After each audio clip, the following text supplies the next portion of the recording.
Hi, I'm Isaac Hayes III, founder and CEO of Fanbase. Fanbase is a free-to-download, free-to-use, next-generation social media platform that allows anyone to have followers and subscribers on the same page. Fanbase was built through investment dollars from equity crowdfunding from the Jobs Act. People just like you helped build Fanbase, and we're looking for more people to help build Fanbase. We are currently raising $17 million in a Regulation A crowdfund on StartEngine. We've already crossed $2.1 million, but we're looking to raise more capital from people just like you that deserve the opportunity to invest in early-stage startups without having to be accredited investors. So right now, I'd like you to go to startengine.com/fanbase and invest. The minimum to invest is $399. That gets you 60 shares of stock in Fanbase right now, today. And then use Fanbase to connect with friends, grow your audience, and be you without limits.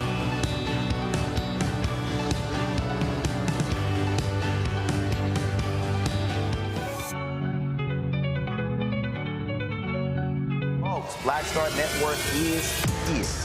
Hold no punches! I'm real revolutionary right now. Support this man, Black Media. He makes sure that our stories are told. Thank you for being the voice of Black America, Roland. Stay black. I love y'all. All momentum we have now, we have to keep this going. The video looks phenomenal. See, this difference between Black Star Network and Black-owned media and something like CNN. You can't be Black-owned media and be scared. It's time to be smart. Bring your eyeballs home.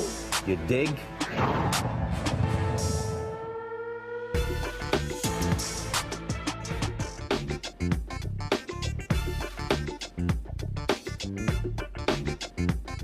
Today is Tuesday, December 10th, 2024.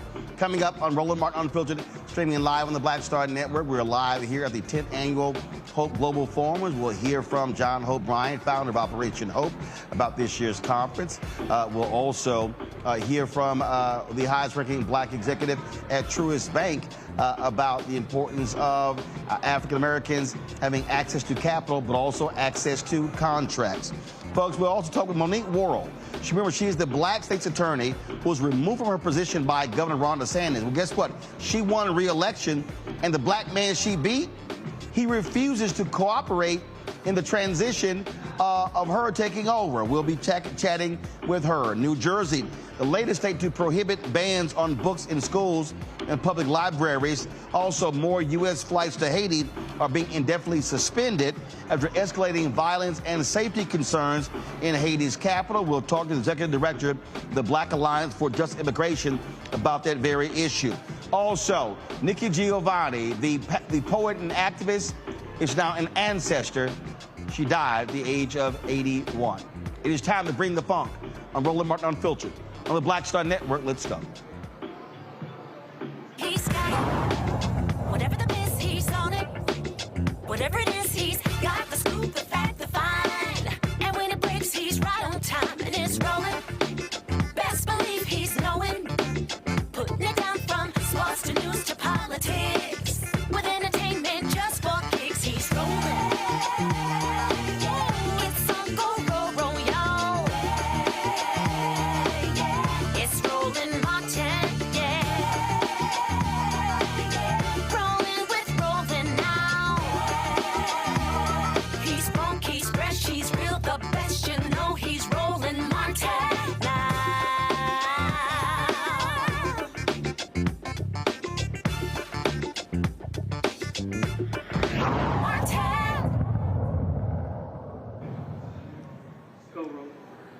Folks, if you want to know a sorry excuse for a Black man, that is Andrew Bain. He is the state's attorney in Florida who Monique Worrell beat. Now, remember, it was Governor Ron DeSantis who replaced her with Bain, and then she then ran as an independent, kicked his butt on November 5th, and then he decided to say that he was not going to help her with the transition. Well, now he is changing his mind. Monique Worrell, the duly elected state attorney for Florida's 9th Judicial Circuit, she joins us right now. Monique, glad to have you back on the show.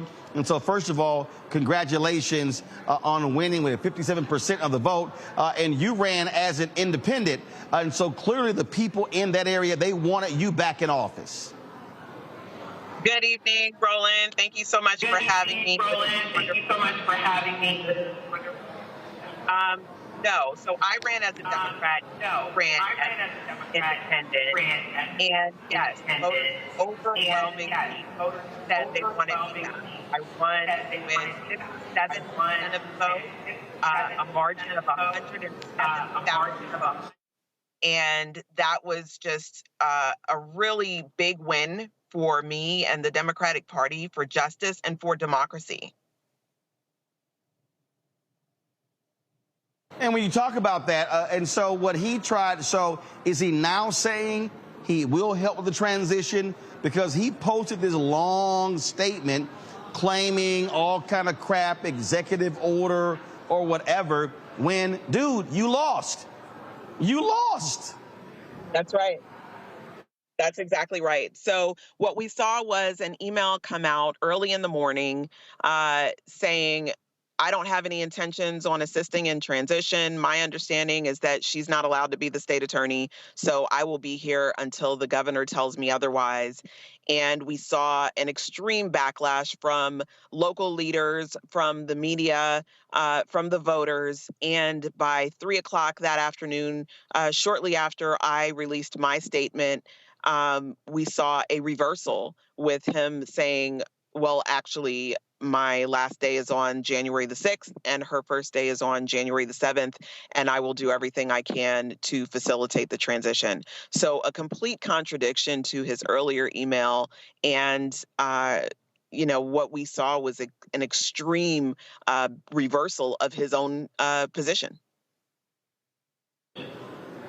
What we are seeing here, again, what we're seeing here is Ron DeSantis doing exactly what he does, and that is attacking duly elected state prosecutors. Are you concerned, he did it before, that after you take office, that he will single you out again and remove you from office? So unfortunately, we live in a time right now where democracy everywhere is at stake. And yes, it could absolutely happen. The reality is he didn't have a legitimate reason for removing me the first time. The first time it was a political stunt. And, the powers that be right now, the question is who's going to stop them? Who's going to stop them? And so, yes, it could absolutely happen again. This was never with the understanding that it couldn't happen again. I ran because democracy matters. I ran because the voters matter and their voices matter. I ran because all of the reasons I ran initially still exist. We still have an unjust criminal legal system that over-incarcerates Black and brown people. We still have mass incarceration, with Florida leading, the nation in mass incarceration. We still have law enforcement accountability that is an issue in our country. And all of those things still exist. And that's why I ran. You talk about winning with overwhelming support from the public, and that's what really jumps out here. You were elected before, DeSantis removes you, you get re-elected, and so what I don't understand is the people have spoken, and these Republicans are showing zero respect for the voters. The voters decided they want you, they want your policies. And so they don't get to determine what the policies are for your area, because the voters say they trust you and your policies. Yeah, that's absolutely right. And unfortunately, prosecutorial discretion is something that has gone, virtually unchecked since its very beginning. And it wasn't until you had people saying, let's take a look at the history of prosecution in this country. Let's see how we can be more effective and more efficient in how we use prosecution. Let's see if we can use data-proven methods to make our public safer. That prosecutorial discretion then became under attack with, far right extremists saying, we don't want you to use your discretion. We want you to lock up people and throw away the key. And if you're not doing that, then you're not utilizing the prosecutorial function in the way that it was originally designed. And that's where the problem came in, where people like myself and prosecutors all over the country found themselves behind a target, essentially, because they weren't using prosecutorial discretion to further mass incarceration. Well, it has been a hell of a rocky roller coaster for you. Again, they thought they were going to get rid of you. That's not the case. And the voters said, no, we want that sister back. And so we certainly hope that Governor DeSantis and his minions have learned their lesson and are not going to pull any more ridiculous shenanigans like they did beforehand by removing you from office. Well, thank you so much for that. And people just need to pay attention to what's happening in Florida. It's a local race, so not a lot of people are paying attention. But this is the small infringements upon our democracy that end up spreading like a cancer throughout the rest of the country. And if they can take out duly elected officials, then they can continue to do that at a larger level at some of these larger seats. And we saw it happen in Tennessee. We saw it happen here in Florida. And I don't think that this will be the end of it. So people absolutely need to pay attention, and we need to speak up and speak out, even if it's not your local area, because it can be. It's my area today. It can be your area tomorrow. Indeed. Monique Worrell, we certainly appreciate it. Thanks a bunch. Thank you for having me. Folks, going to go to a break. We'll be right back. Roland Martin Unfiltered right here on the Black Star Network. Now streaming on the Black Star Network. I had been trying to get a record deal for a long time. When I finally got signed to the Motown record label in 2003, I was 34, 35 years old. And up until that time, I had been trying to get record deals the traditional way. You record your demo, you record your music, and you send it, to the record labels, or maybe a friend of a friend knows somebody that works for, the record label. And really, chemistry that was my last-ditch effort at being in the music business. How long have you been trying? I've been trying since I was a teenager. Wow. And I'm grateful that it didn't. I'm grateful that it happened when it happened, because I wasn't prepared, as a teenager to embrace all that comes with a career in the music industry.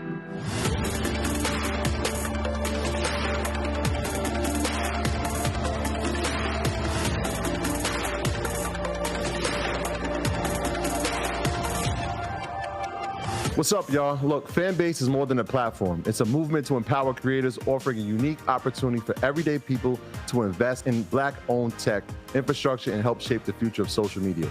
Investing in technology is essential for creating long-term wealth and influence in the digital age. The Black community must not only consume tech, we must own it. Discover how equity crowdfunding can serve as a powerful tool for funding Black businesses, allowing entrepreneurs to raise capital directly through their community through the Jobs Act.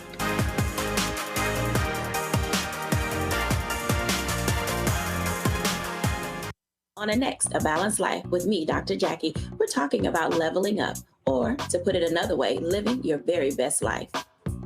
How to take a bold step forward that'll rock your world. Leveling up is different for everybody. I think we fall into this trap, which often gets us stuck because we're looking at someone else's level up journey, what leveling up means to them. For some, it might be a business venture. For some, it might be a relationship situation, but it's different for everybody. It's all a part of A Balanced Life. That's next on Black Star Network. How you doing? My name is Mark Curry, and you're watching Roland Martin Unfiltered. Deep into it, like pasteurized milk without the 2%. We getting deep. You want to turn that shit off? We're doing an interview, motherfucker.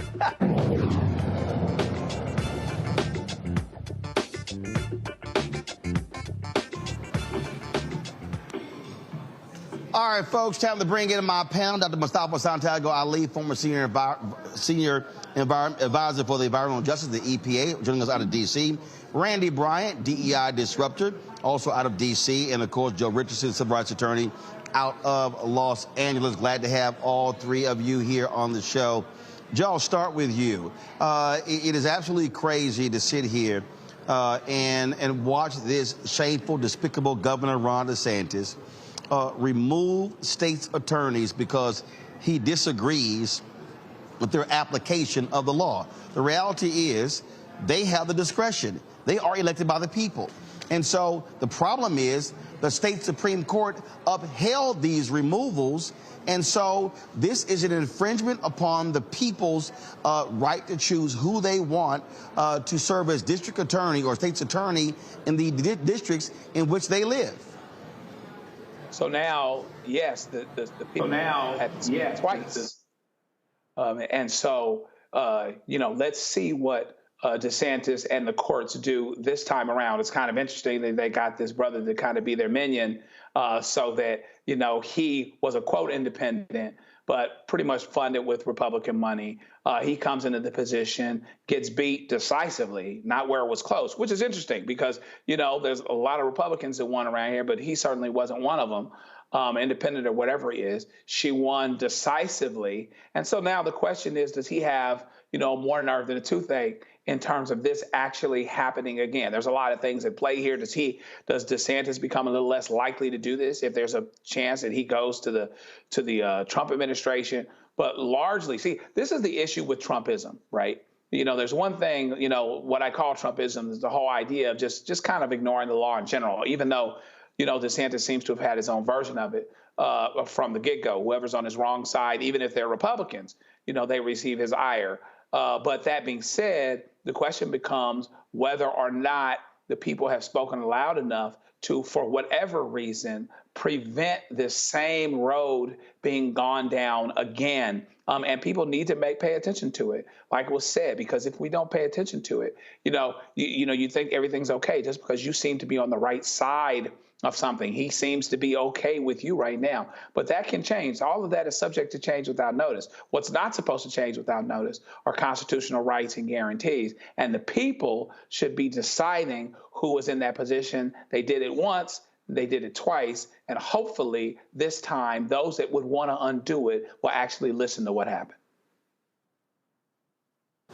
Randy, what we have to understand is this is what happens when Republicans are in charge. If we want to understand how they will abuse their power, what DeSantis does here, what we see happening in North Carolina, it happens over and over and over again. And so this is what the Republican Party does. And so Democrats have to understand that this ain't the new normal. This is how they are going to operate forever. Forever. And so she said, Worrell said in her response that she was not surprised that there were already challenges and that, he was not going to step down because we know what we're dealing with. So it's up to us now to ensure that, one, we're prepared and that we protect our people in office who are trying to serve us and do the right thing. And I like that, someone said about keeping our eyes on what's happening, not just in the federal government, but in local governments to ensure that the democratic process is being protected and that there's follow through and those that we have voted into office get to remain in office and get to do their jobs as we've assigned them to. Mustafa, it was a shock when DeSantis removed Andrew Warren, then came after Monique Worrell, and he installed this black man, Andrew Bain, who was a judge, who frankly did the bidding of Ron DeSantis. And that's what's even more shameful. Andrew Bain is despicable.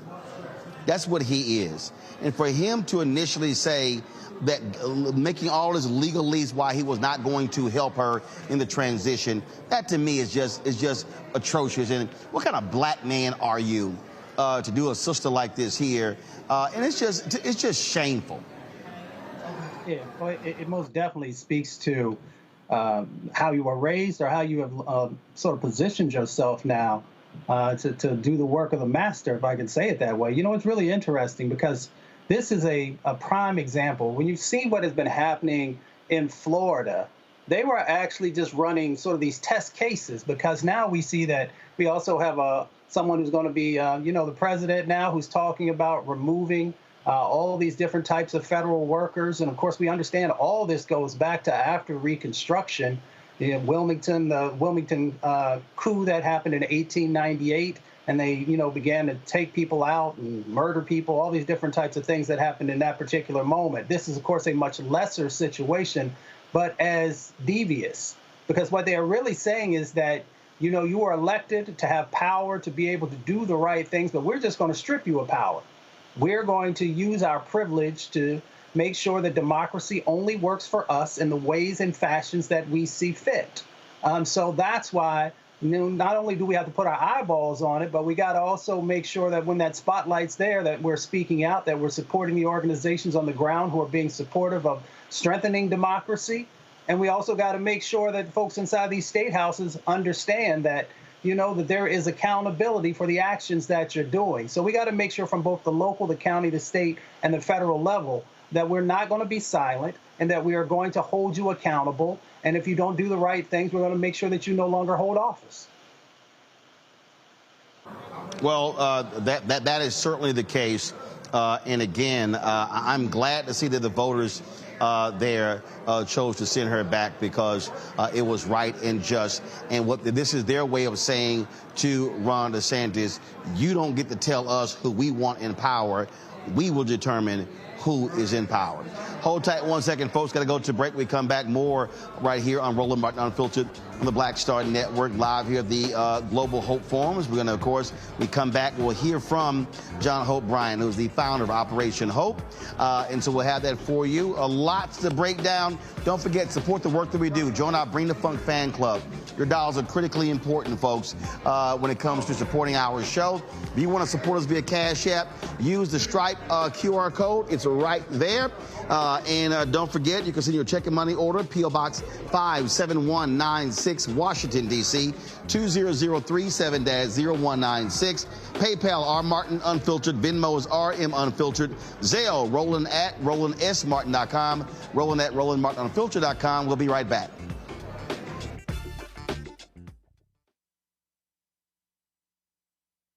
Hi, I'm Isaac Hayes III, founder and CEO of Fanbase.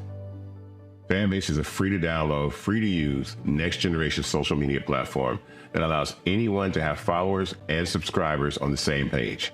Fanbase was built through investment dollars from equity crowdfunding from the Jobs Act. People just like you helped build Fanbase, and we're looking for more people to help build Fanbase. We are currently raising $17 million in a Regulation A crowdfund on StartEngine. We've already crossed $2.1 million, but we're looking to raise more capital from people just like you that deserve the opportunity to invest in early-stage startups without having to be accredited investors. So right now, I'd like you to go to startengine.com/fanbase and invest.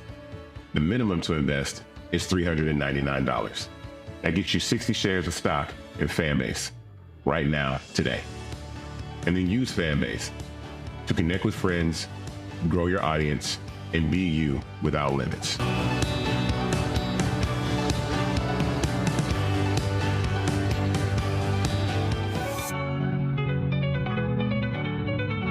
Now streaming on the Black Star Network. I had been trying to get a record deal for a long time. When I finally got signed to the Motown record label in 2003, I was 34, 35 years old. And up until that time, I had been trying to get record deals the traditional way. You record your demo, you record your music, and you send it, to the record labels, or maybe a friend of a friend knows somebody that works for, the record label. And really, chemistry that was my last-ditch effort at being in the music business. How long have you been trying? I've been trying since I was a teenager. Wow. And I'm grateful that it didn't. I'm grateful that it happened when it happened, because I wasn't prepared, as a teenager to embrace all that comes with a career in the music industry.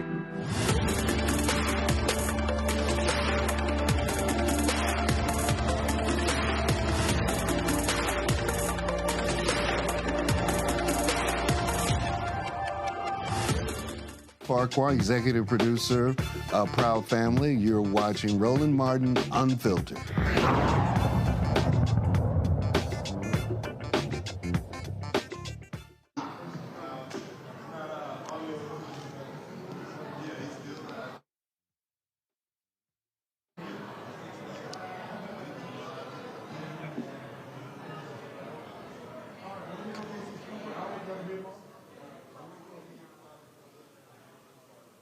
All right, folks, we're here at the Operation Hope Global Hope Forums. Of course, this is the 10th anniversary. We're here in Atlanta. And earlier today, I was chatting with Donta Wilson. He is the highest-ranking African-American at Truist Bank about black capital, talking about what's critically important in order to build African-American wealth. Here is our conversation.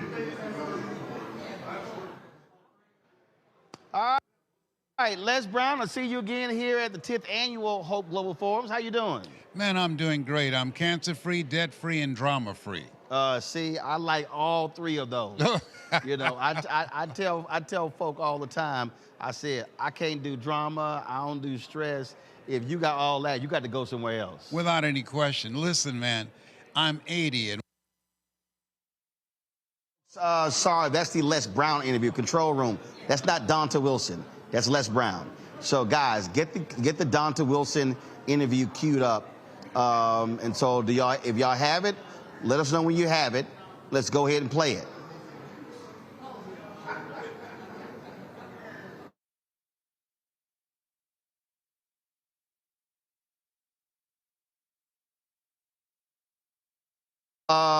Let's do this here. I'm going to go to a quick break. We're going to come back.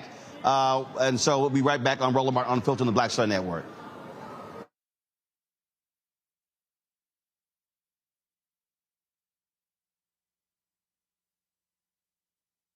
On the next Get Wealthy with me, Deborah Owens, America's Wealth Coach, Dexter Jenkins is a faith-based financial mentor with more than 20 years in the financial services industry.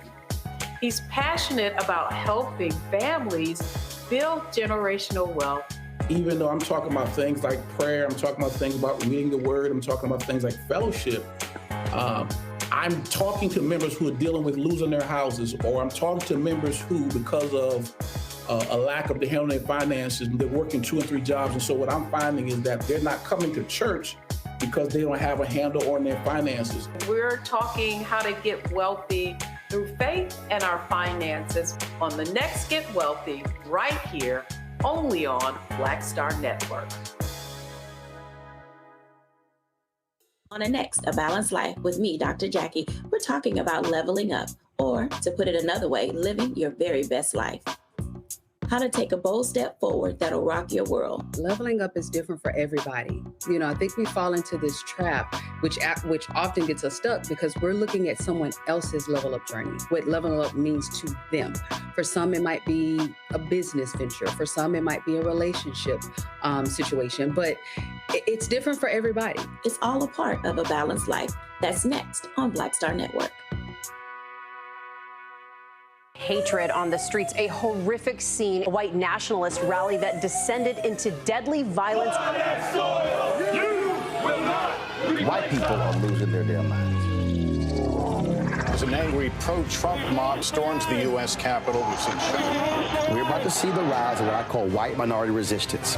We have seen white folks in this country who simply cannot tolerate black folks voting. I think what we're seeing is the inevitable result of violent denial. This is part of American history. Every time that people of color have made progress, whether real or symbolic, there has been what Carol Anderson at Emory University calls white rage as a backlash. This is the rise of the Proud Boys and the Boogaloo Boys. America, there's going to be more of this. Here's all the Proud Boys, guys. This country is getting increasingly racist in its behaviors and its attitudes because of the fear of white people. The fear that they're taking our jobs, they're taking our resources, they're taking our women. This is white fear.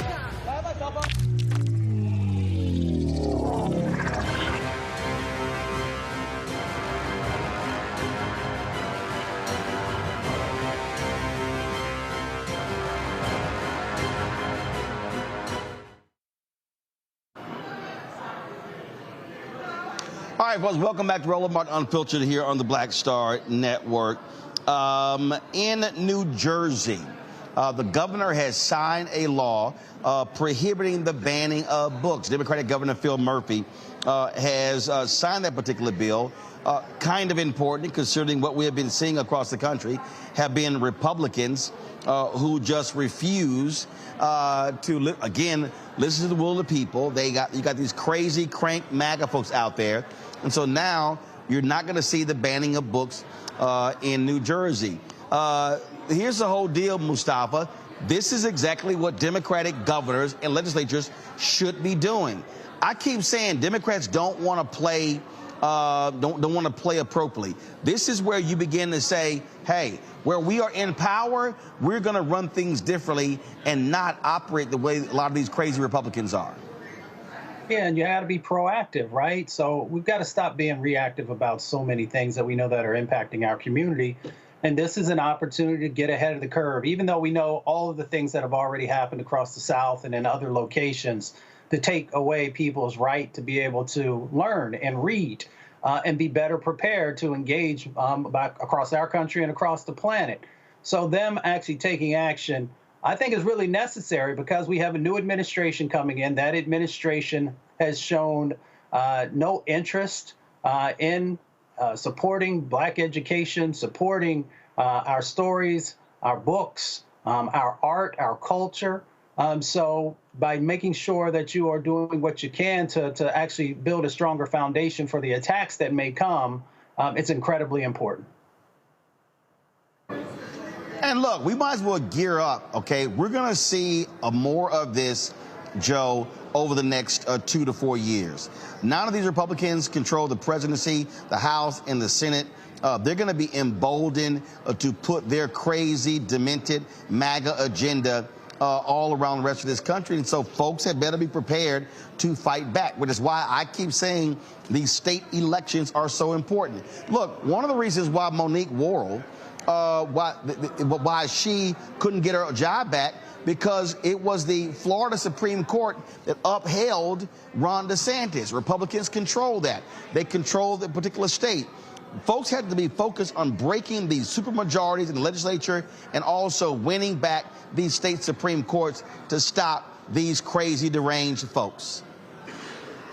We need to compete in elections at every level, local, legislative, elected judiciaries, as well as elected legislatures and governors who appoint often many pieces or many parts of the judiciary. I think it's good. I like what the governor did here in New Jersey. People that want to do the right thing need the cover of knowing that the law specifically protects them. Otherwise, you're going to have, outlying localities saying, well, here, we're not going to have these books. In this school district, we're not going to have this. In that school district, we're not going to have that. So we have to compete everywhere, on every level, so that we give ourselves the best opportunity to be in the game so that people know that they can act and be protected by the law while they do that. And hopefully, it's a luck of the draw a little bit because it's going to depend on who's been appointed, how reasonable they are. But when I'm particularly talking about judiciary, in terms of interpreting these rules and these laws in ways that allow things to go forward, particularly to the extent that they have been dictated by the people and the people's elected representatives. Randy? I think it's so fundamental because what I've realized is that for the white supremacist ideology, they really want to keep us dumb. Dumbing down of America very much works for them. So they can just come out with one-liners and people will vote in that direction. So I find it very interesting that it was illegal for those of us, our ancestors that were enslaved to read, and they continue to ensure that they ban books that present knowledge about mainly the books they ban are about people that are different, people that are othered in their opinion, because they want to block out any knowledge that we have of these people. They want to ensure that we're not seen as humans. They don't want our history at all to be presented whatsoever, so they can rewrite history and of course, continue to create this fantasy that they are the heroes and that they're the originators of this country. And so it's important that we fight back and that these laws are enacted, not just to, because to protect who we are as Americans. Books have always, armed us. Knowledge arms us. Keeping us dumb is what's going to keep them alive. But ensuring that we have the knowledge and the diversity of knowledge is incredibly important to keep our country going back in the right way. We don't want to take it back. We want to take it forward, and books do that. Absolutely. And so I'm just glad to see that New Jersey is taking this lead. Let me go to a quick break. We come back. We'll hear from the highest-ranking black executive at Truist Bank. We'll also hear from John Hope Bryant, who is the founder of Operation Hope, as we here at the Hope Global Forums here in Atlanta. You're watching Roland Martin Unfiltered on the Black Star Network. Hi. I'm Isaac Hayes III, founder and CEO of Fanbase. Fanbase is a free-to-download, free-to-use, next-generation social media platform that allows anyone to have followers and subscribers on the same page. Fanbase was built through investment dollars from equity crowdfunding from the Jobs Act. People just like you helped build Fanbase, and we're looking for more people to help build Fanbase. We are currently raising $17 million in a Regulation A crowdfund on StartEngine.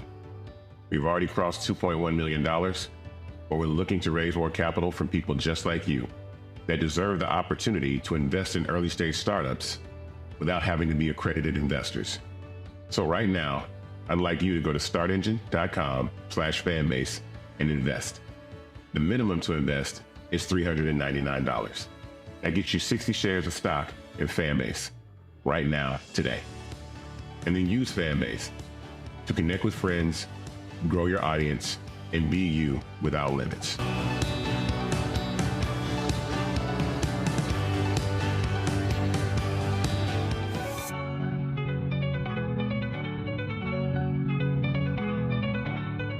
Streaming on the Black Star Network. I had been trying to get a record deal for a long time. When I finally got signed to the Motown record label in 2003, I was 34, 35 years old. And up until that time, I had been trying to get record deals the traditional way. You record your demo, you record your music, and you send it, to the record labels, or maybe a friend of a friend knows somebody that works for, the record label.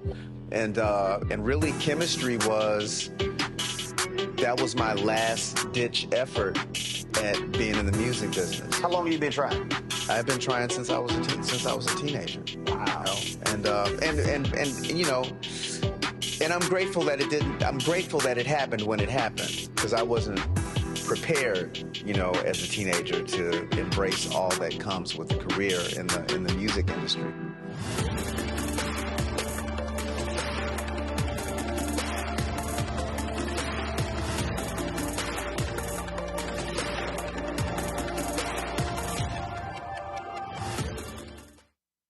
On the next A Balanced Life with me, Dr. Jackie, we're talking about leveling up, or to put it another way, living your very best life. How to take a bold step forward that'll rock your world. Leveling up is different for everybody. I think we fall into this trap, which often gets us stuck because we're looking at someone else's level up journey, what leveling up means to them. For some, it might be a business venture. For some, it might be a relationship situation, but it's different for everybody. It's all a part of A Balanced Life. That's next on Black Star Network.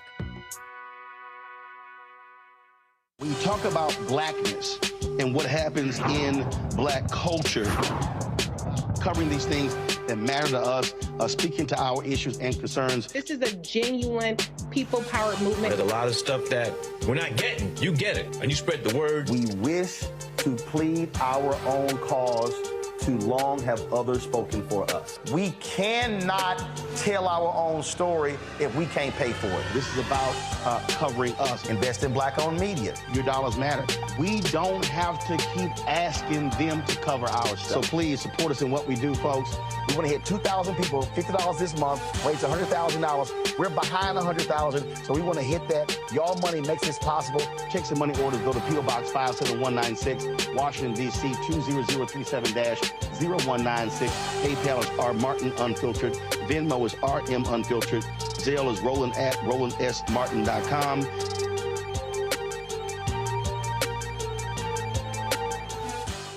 Me, Sherry Shepard, and you know what you're watching, Roland Martin Unfiltered.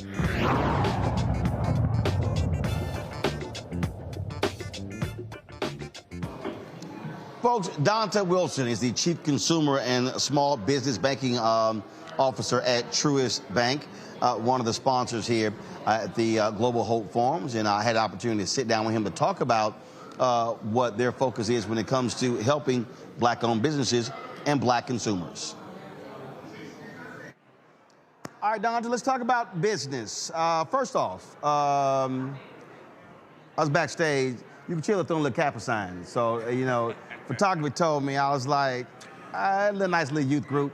Well, we have a higher standard for GPA, but it's okay. You found a club. You found a club to get into. It's okay. Look, I got to keep reminding y'all, without Alpha, y'all just Kappa Psi. Y'all need our name in your name. I love it. Just remember that. I hear you. Just remember that. I hear you. And the presidents always kiss the ring. But you know, so you got the left hand and the right hand. Which one you want? But Roland, when you went with it, you went with a little bit of crimson on your No, see, cream right let me remind you. These are my high school colors. Jack Yates High School in Houston, crimson and gold. That's Jack Yates High School. Okay, all right, Jack Yates. Yeah, that's right, Jack Yates. Far more distinguished than Kappa Alpha Little Youth Group. All right, let's go. let's talk about business. But I want to talk about small business because 95% of Black-owned businesses do $5 million in revenue or less.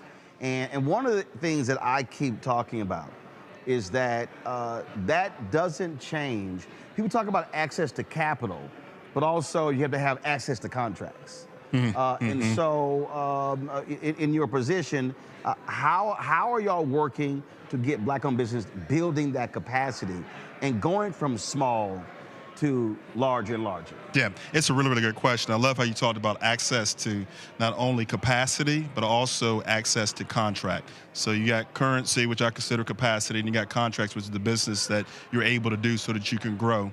So a couple of things. One, the reason why I'm in this business, this isn't a job, this isn't a calling, this is a career. So my family, watching my family not have access to capital, because they didn't have that, they didn't also have access to contracts. I've watched very successful businesses in my community go out of business because they didn't have those two important ingredients. So what we're doing at Truist is that we're committed to inspire and build better lives and better communities. That has to be a tangible thing that's demonstrable.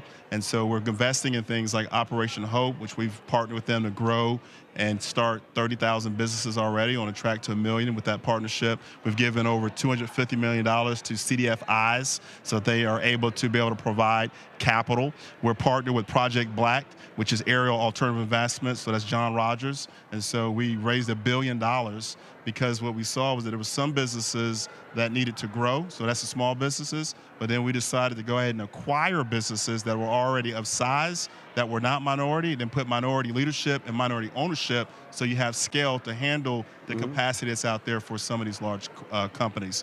One important ingredient to that is the education and information, and that goes back to why I'm in this particular business. We just didn't have all the answers, and we didn't have the information. I liken it to when you grew up and you were taking math, and in the back of the book, you had the answer. Then you go back and you put all the inputs and ingredients to self-solve. Without having a banker, and specifically a Truist banker, that can share with you with full transparency where to get the capital, where can you actually get the contracts. So we invite you to our client events and make those introductions. You will always be at a disadvantage. So we pride ourselves on making sure we sit at the center of access, but also the networking opportunity to help people be in a position to get contracts to grow. How are you also examining it internally? And so, for instance, what I often talk about is that inside of companies, professional services, outside law firms, accounting firms, companies, they have events. So I've talked about black caterers, event planners, PR, black-owned media, all those different things. So how are you also examining the millions and billions being spent by the bank and saying, okay, what black-owned businesses are we also investing in and using? Because that to me, again, that goes to the access to contracts. So you're doing it. So the question is, like, I was talking to this one company, and the person never even thought about it. I said, you know, there are black transportation companies. I said, you utilize car service. They never thought about the idea of having a black-owned transportation vendor on their list. Yeah, it's super important to do, and we're very focused and intentional about that, making sure that we support all pockets of the community and that we have inclusive vendor solutions and supply chain management. And we also host an annual event where we invite these we invite these vendors in that are doing business with us to help explain how they can do more business and grow. And then we invite those that want to do business with us. So again, we can give them the answers to the equation they're trying to solve. And so we host that. We have a team committed to that. And we're very intentional making sure that we have representation in the vendors that we use. When you look at a community, we add up all the assets and liabilities of a community, that is a bank. So if we invest in every pocket of the community to help them be successful, then the bank is going to be successful. And the way that the economies continue to grow, particularly with diverse businesses continue to grow, you'll be missing out economically if you don't provide solutions to that business, but also help them do business with you so that you can ultimately bank them in the long term. John Rogers, you know, for the longest they called it supplier diversity. John Rogers said, no, we have to start calling this business diversity. You know, John Hope Bryant's always trying to explain to people what real DEI means. I was talking to Mark Cuban about this. He said the reality is you can do DEI, but I even call it DEI. He said, but you have to be intentional in doing that in terms of how you go out and recruit people. How do you go out and bring more people in? And he says, unfortunately, a lot of folk are really, it's just sort of surface level deal. It's not fully ingrained in their ethos to say, no, we have to have diverse business practices because the demographics are changing. Yeah, we talk about it being ingrained in your ethos. You know, our purpose is to inspire and build better lives in communities. So companies that are committed to delivering their purpose and stay consistent to that, it doesn't matter what cycle that you're in, your objective is still the same. And so that intentionality, that, you know, environment, that culture you're building, and that representation of teammates that reflect their communities is super important. So at Truist, we have 2,000 branches. 500 plus of our branches are multicultural branches. And that means that they represent the communities that they're in with teammates that reflect that community. And that's all communities, which is fantastic. And that business, just to give you some economics. So we, you know, that the market and deposits have contracted 3% in the industry. With our diverse client base, we actually grew 6% deposits year over year with that pocket of clientele. So this is about economics. If you want to have a successful economic business, no matter what industry you're in, you want to be able to provide those solutions to all pockets of the community. Now, did that decline happen because consumers are utilizing things like Cash App, PayPal, Venmo, Zelle, and they're not traditionally opening up bank accounts? Is that what happened there? So in the industry, what happened is quantitative tightening. So that's the Fed using its balance sheet, and they took a lot of the balances out of the market. And so you had that take place. And so that's why you had the contraction of deposits. But what we're finding from a consumer's perspective, consumer health is really, really good at the moment. So the biggest piece of that is that they have jobs. And so as long as you have jobs, you have the capacity as long as you got jobs, you're making deposits. Save. That's right. And so when we look at our client base, our clients index and have, you know, 1.20 more savings than they had pre-pandemic. All right, so unemployment is still good. They're saving now. The saving rate is about 4%, so it's 100 bips better than it was last year nationally. And so they're doing good. When you look at their FICOs, however, FICOs are higher. Their debt to income is about the same as it's been the last couple of years. Their utilization is low. So they're in really, really good shape because they have jobs. See, here's what's interesting. I sat here and traveled this country in the last year dealing with the election. And I'm sitting here and I'm watching these other networks and I'm listening, and people talking about, oh my God, the economy is horrible, things are horrible, things are horrible. And I'm sitting here and I'm looking at the data though. I'm looking at just what you described. savings. I look at black wealth. I look at look at pre-pandemic, looked at pre-pandemic and post-pandemic, and it's like they're two different worlds. That what some people were saying was happening was totally different from reality. How do you explain that, from your perspective in terms of that? Because the data was showing that we were rebuilding and having a healthier economy as each month went by. Yeah, we're data-driven, so we're a financial services company, and we have the data of our clients. And so we just stick to that data because we have to manage a through-the-cycle type of credit appetite to make sure we fully understand if risk is increasing or decreasing with consumers. And so we just look at the data. We stay fact-based no matter what, different talking points are shared, and the facts are just what we just talked about. You can take a look at the last Black Friday we just had.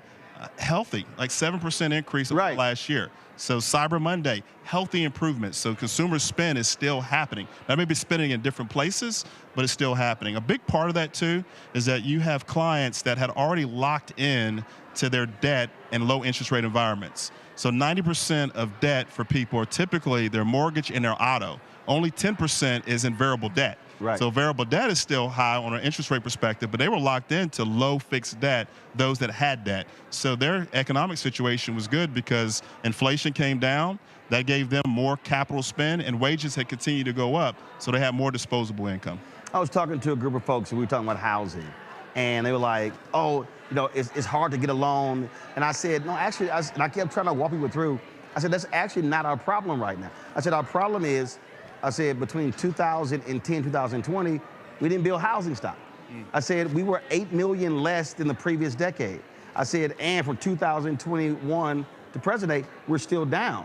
So the problem is, and I've talked to other bankers, they say, I have people who are eligible and ready to buy a home, but the stock is simply not there for them to be able to do it.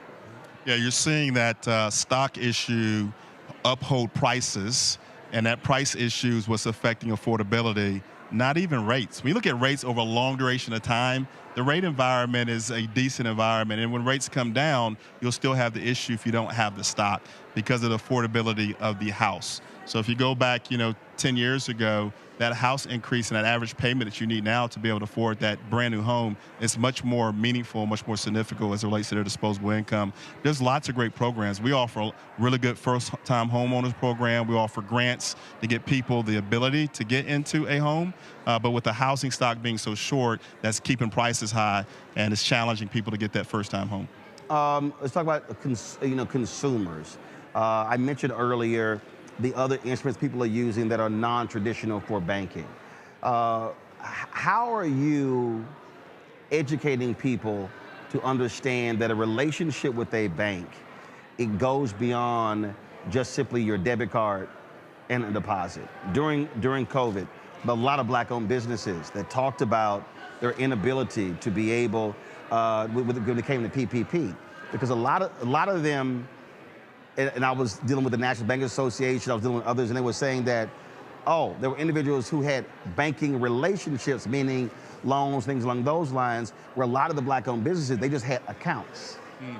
And so that was like a huge thing there, and people didn't understand, were not aware, and there were a number of other banks that were only dealing with people who, on the loan side or whatever, and helping them get PPP loans versus those who only had accounts. So the education piece, how is that going to get people to understand how you have to have a much expanded banking relationship beyond just, I have a bank account? Yeah, relationship capital is the most, I think, important capital of all capital. And when you think about like at Truist, we believe that touch plus technology builds a higher level of trust. That's how we win clients. On the other side of that is the same. So how clients engage with banks are either through technology, and most of them do technology for their primarily transactional activities. Right. But when it comes to touch, which is the human touch, when you get to the more complicated or sophisticated or the high need categories, you have to have a human that can help you navigate, and you have to build that relationship before you need to leverage it. But also be willing to leave. Like I had a bank, I'm not gonna name them, I had $250,000 in the bank. I'm sitting here, high net worth owner, would not give me a business card. And I was like, I'm sorry. Oh, hell no. So I literally pulled all my money out, went to another bank. The bank was like, oh, hell yeah. Oh, yeah, we're going to give you a business card because I had business expense. But it was crazy. They were only looking at me from this vantage point as opposed to what I was depositing, what I was generating, and I put my business. I wasn't willing to stay in that relationship. I said, no, there has to be a benefit for me. So that's what I mean by, again, from a consumer standpoint, if you're gonna have a relationship, it's a two-way relationship. That's right. Yeah, absolutely a two-way, any relationship. Yeah. Right? So we understand that, and we value that relationship. So we talked about Triple P when we had that environment. We were one of the first banks to make sure the technology was available to be able to help clients and you were able to take a digital loan. So there's 2 banks in the country that did it on that Friday. We're one of the 2. But then we also took hundreds of our teammates and made them accessible to clients to be able to talk via phone because they couldn't come to the physical location, and to proactively make calls to clients to say, do you need help? That's relationship. You didn't have to come to us. We called you to do a financial check-in, have a caring conversation to see what help you need. When we became Truist, which is a merger of equals between BB&T and SunTrust, we did our research and said, all right, what's missing? What's the white space in financial services? And what our clients told us is that they wanted an institution that showed up with care and expertise. And care is like an emote. So we went and understood that a little bit more. And basically what it was relationship. We want to make sure that you care about us as human beings, even if I'm running a business, and then you have the actual information to be able to help me. So if you look at our values, we actually made it one of our values is care, to be able to lead with care, which ultimately is relationship. Last question, I'm gonna go back to the small businesses. Are you tracking their growth? And what I mean by that is, I sort of, like every organization, I don't care what it is, I'm always saying, what's your annual address? What's your annual report? Like, I hate gatherings, and then you don't come back the next year and say, oh, this is what we did, this is how many people, this is how we've grown, this is what has happened. So do you track your small businesses to say, hey, are they growing or are they stagnant? And then if they're not growing to that point, hey, what type of assistance can we step in? Because for Black-owned businesses, that's the biggest issue I have. Are we growing year over year, or are they simply being lifestyle businesses that are just paying our mortgage, paying our car, as opposed to actually building and creating something? Yeah. Are you tracking that? Absolutely. We tell our team all the time, if it's not tracking, it's not happening, right? So we want to make sure that we know how many businesses we have. We have 1 million small businesses. We track how they're doing on credit performance. We track their revenue growth. We have a scoring model that tracks their individual health. And then we make sure that we just try to get them on a trajectory that's going to help them improve their lives. And so that's why our purpose is to help them build better lives. And we want to make sure that that's an objective qualification that we look at on an annual basis. When you think about a lot of people that have a vision, like a small business owner, say, I want to do this and I have this vision. Vision without execution is hallucination. And we think about the execution and the activation of that, that's where bankers come in to say, here's your financial plan. What are we executing on a daily basis? So you're not waiting for one day when this happens, one day when this is, an environment that will put me in a more successful place to be successful. We create those one-day WINs every day with the financial plan and say, win this today, change this ratio, improve your FICO. Let's work with Operation Hope to get your credit score up. You know what? Pay this off. And so those plans that we work with businesses to have is a way for us to help them ultimately deliver the outcomes that we track with them. Gotcha. So the last question. So how are you tracking your golf handicap? Is your handicap trending up, or is it trending down since we last played? Well, you know what? I track my handicap relative to how much I beat you.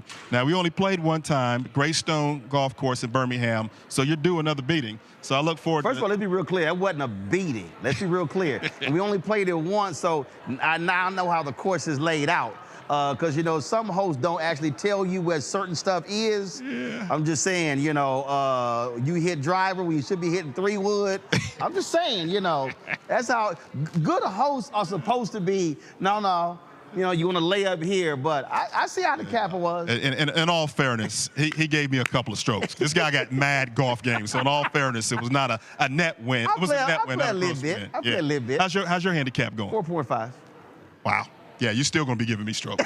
I'm working, trying to help these small businesses grow, trying to help consumers get to financial success. I'm not playing that much golf. I'm working too, but golf is my de-stressor. So I gotta play, you know, walk my 18 holes and keep it calm. So absolutely. All right, we'll do it again. Great. Well, thank you for having me. I appreciate it. Keep up the great work you're doing. I appreciate it. Yes, thank you. Thank you. All right, folks, going to a break. We come back. We'll talk about what's happening in Haiti. More U.S. flights are being canceled as a result of the unrest in Port-au-Prince. That is next right here on Roland Martin Unfiltered on the Black Star Network, live from Atlanta, Georgia. We're attending the 10th annual Operation Hope Global Forums. Back in a moment. Now streaming on the Black Star Network. I had been trying to get a record deal for a long time. You know, when I finally got signed to the Motown record label in 2003, I was 34, 35 years old. And up until that time, I had been trying to get record deals the traditional way. You know, you record your demo, you record your music, and you send it, you know, to the record labels, or maybe somebody, a friend of a friend, knows somebody that works for, you know, the record label. And really, chemistry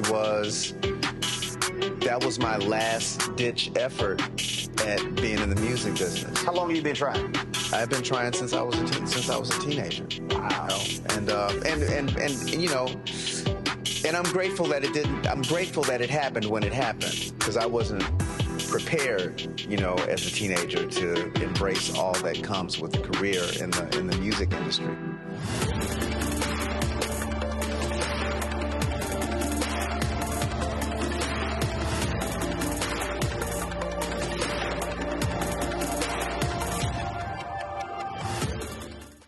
Hi, I'm Isaac Hayes III, founder and CEO of Fanbase.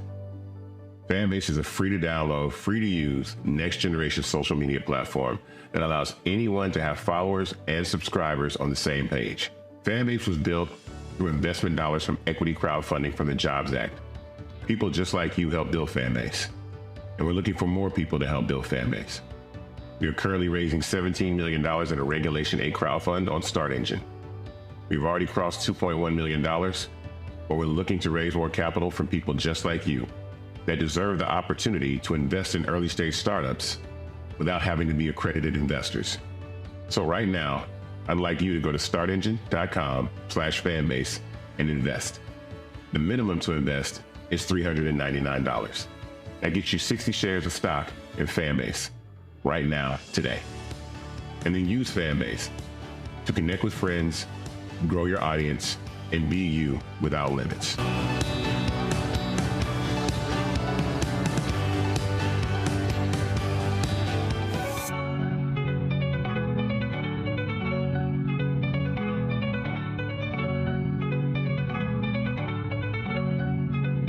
Hey, it's John Murray, the executive producer of the new Sherry Shepherd Talk Show. You're watching Roland Martin Unfiltered.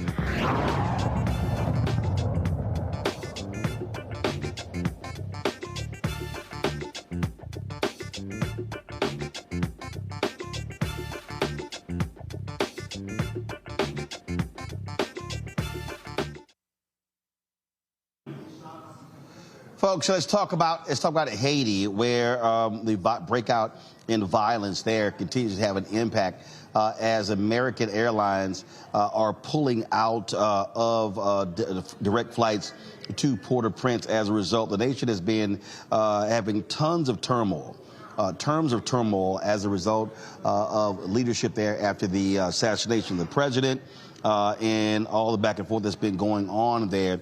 And so we want to talk about that with Nana Giampi, Executive Director of the Black Alliance for Just Immigration. She joins us right now. Of course, we're going to have, with this new administration, the return where going to be a significant number of Haitian Americans return to Haiti. And again, we're going to continue to have this United States treat Haitians totally different from Cubans. Totally different from Cubans, totally different from Ukrainians, totally different from people who are clearly not being seen or are not Black people, right? And so thank you so much for having me on, Roland. This is a really critical situation that I'm appreciative that you keep this on the radar for folks, understanding that, as Mama Fannie Lou taught us, none of us are free until all of us are free. So whatever's happening in Haiti, we understand that it's just reflective of what is meant for all Black people around the world under white supremacy and racial capitalism. So this decision by American Airlines to stop their daily flights from Miami to Port-au-Prince, again, impacts the ability to be able to get to the country. And so the political unrest there is impacting in so many different ways. And so it's very difficult for Haiti to move forward as long as this unrest continues. Let me be clear that it's not just American Airlines, right? So it started with Spirit Airlines, and it was some of the other airlines. We've got FedEx, like anyone that, or a company that is using planes right now is deciding and making the decision not to have planes go to Haiti, except for the United States when it's deporting Haitians. Suddenly it has it's clear political unrest is not impacting the capacity of the U.S. to deport Haitians, even as it has granted temporary protective status based on the dangers and conditions in Haiti, even as it allows its commercial airlines, whether it's for passengers or for packages, to stop landing in Haiti based upon the harm, the danger, the violence there.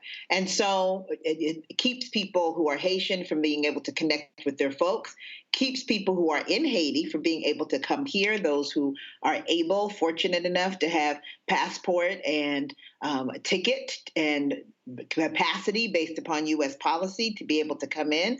And all of this, when we talk about the political unrest, we have to remember, Roland, that political unrest is partially caused by the United States.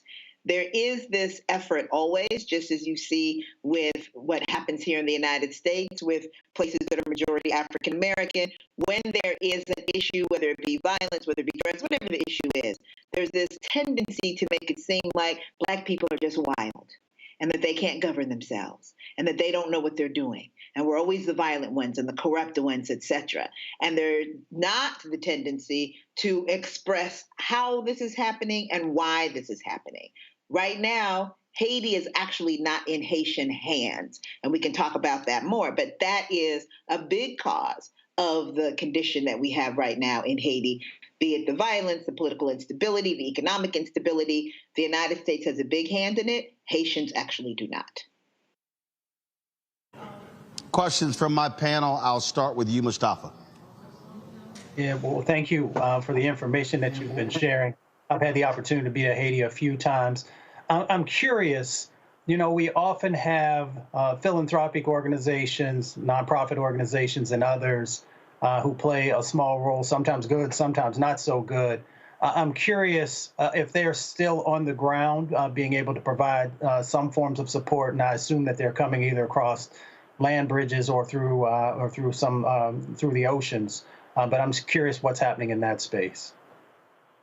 I will say this, that what we understand and the partners that we have at Baji, like Grassroots International, they are on the ground themselves and dealing with local entities that are on the ground. And that is where the best work is being done.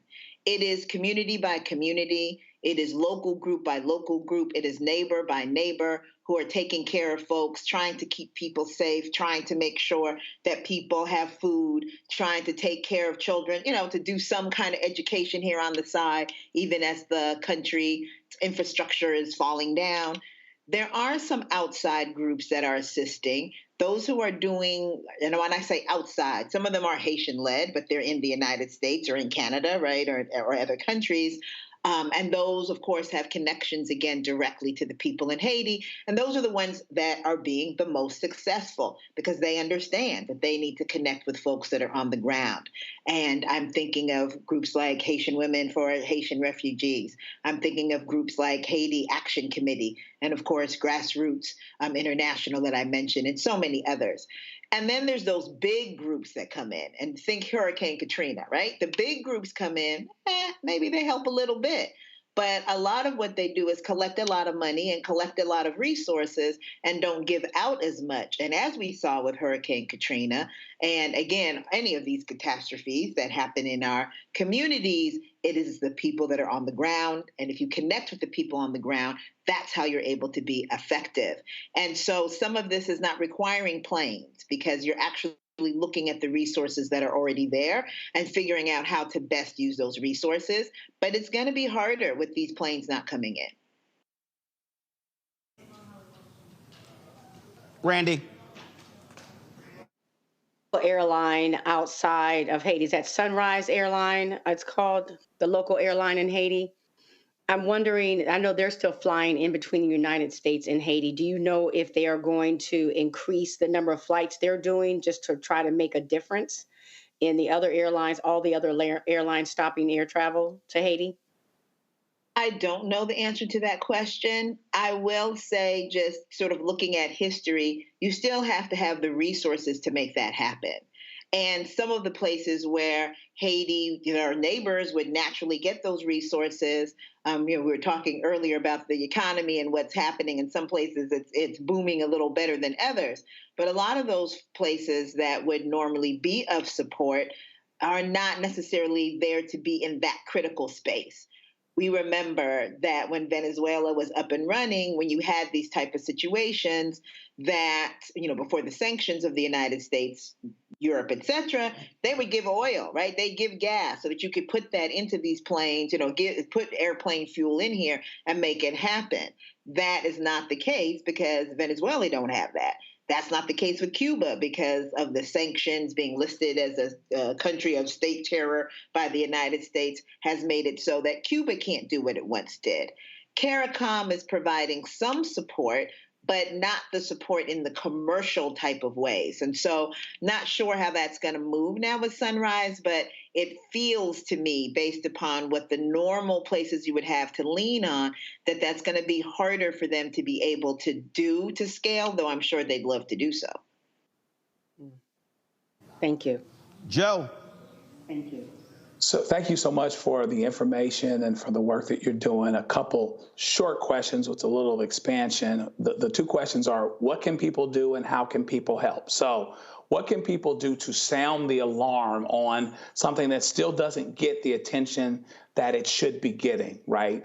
This inequity that we see with how Black countries and people that are potentially politically persecuted, et cetera, are treated as it pertains to getting from here to America or getting resources and help that truly should be there. And the second, how can people help? And I think you alluded to this a little bit in terms of the specific organizations that are on the ground, smaller organizations that are specialized and really know how to stretch a buck, as it were, or use the resources, know where the problems are, those types of things. Can you give us some information on that?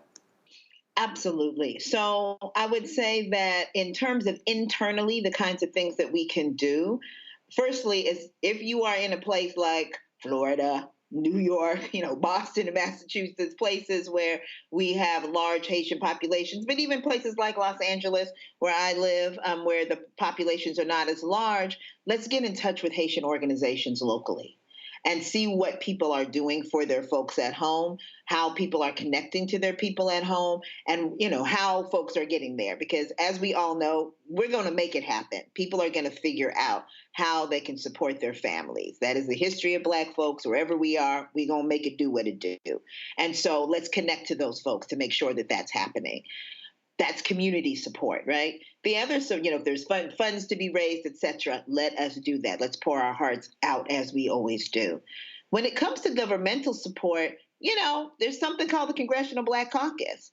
And I remember, particularly in the days of Trans-Africa, Randall Robinson, et cetera, when Haiti was really put in the center of a lot of conversations because of folks from CBC, right, and other traditional civil rights organizations, Black organizations that understood the connection to Haiti, the First Republic and the Western Hemisphere, and what it meant to Black people everywhere, during that time period, which is part of why, the success of that Haitian Revolution, we know is part of why Haiti's being punished. Think about how Cuba's being punished for its successful revolution and all that they've done. So imagine what Haiti must have meant at that time and what it means still. And we've got to remind the Congressional Black Caucus that Haiti is still important, not just in rhetoric, but actually moving to get some things done.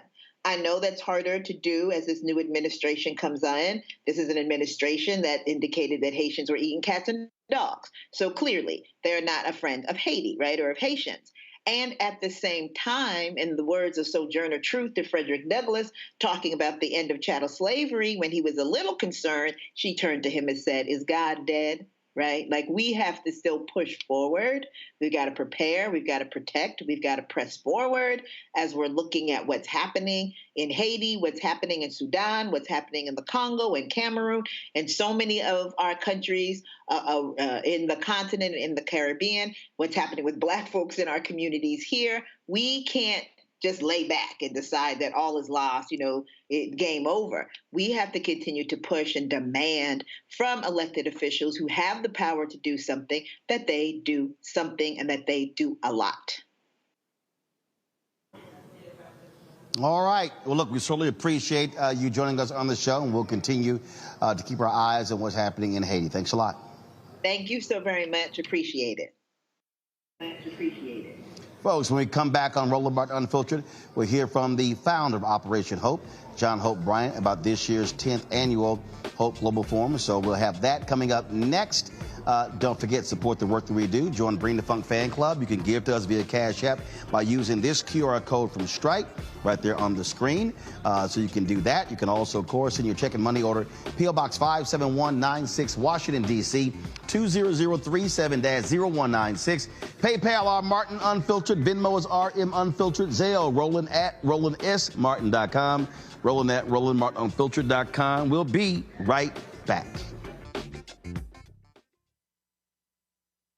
What's up, y'all? Look, Fanbase is more than a platform. It's a movement to empower creators, offering a unique opportunity for everyday people to invest in Black-owned tech, infrastructure, and help shape the future of social media. Investing in technology is essential for creating long-term wealth and influence in the digital age. The Black community must not only consume tech, we must own it. Discover how equity crowdfunding can serve as a powerful tool for funding Black businesses, allowing entrepreneurs to raise capital directly through their community through the Jobs Act.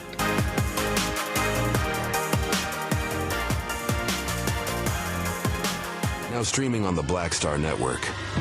I had been trying to get a record deal for a long time. When I finally got signed to the Motown record label in 2003, I was 34, 35 years old.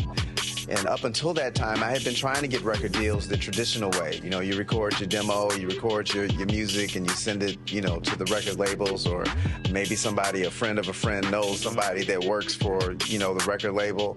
And really, chemistry that was my last-ditch effort at being in the music business. How long have you been trying? I've been trying since I was a teenager. Wow. And I'm grateful that it didn't. I'm grateful that it happened when it happened, because I wasn't prepared, as a teenager to embrace all that comes with a career in the music industry.